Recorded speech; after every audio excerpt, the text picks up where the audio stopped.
High বন্ধুরা, কেমন আছো সবাই? আবার একটা রান্নার ভিডিও নিয়ে চলে এলাম। তো চলো, আজকে আমি রান্না করছি লোটে মাছ।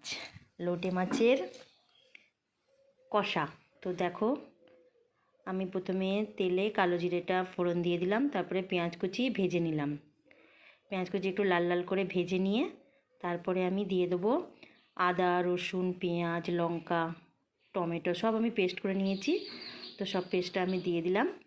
এবার আমি 1 চামচ লঙ্কার গুঁড়ো, 1 চামচ হলুদ গুঁড়ো আর পরিমাণ স্বাদ মতো নুন দিয়ে আমি এটা ভালো করে কষিয়ে নিলাম।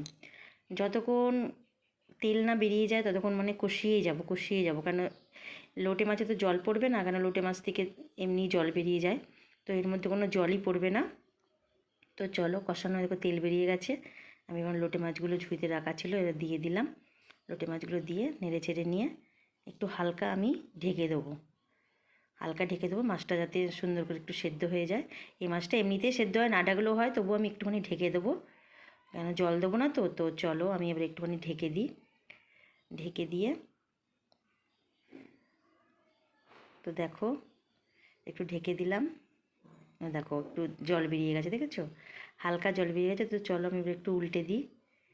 মাছগুলো মানে গোটা গোটাই থাকবে, একটা দু একটা একটু ভেঙে যাবে, কিন্তু খুব সুন্দর স্বাদ হয়। আমি ওই ঝুরি ঝুরি পাড়া ওইটার থেকে আমি এইটা বেশি পছন্দ করি খেতে। আমার এই লোটে মাছটা খুব ভালো লাগে, আমার খুব টেস্টিও লাগে। মাছটা পাওয়া যায়, আর যেটা পুরো একদম ঘেটে হয় ভাজা, ওটা আমার ভালো লাগে না। আমার এইটাই বেশি ভালো লাগে, এই মাছটা।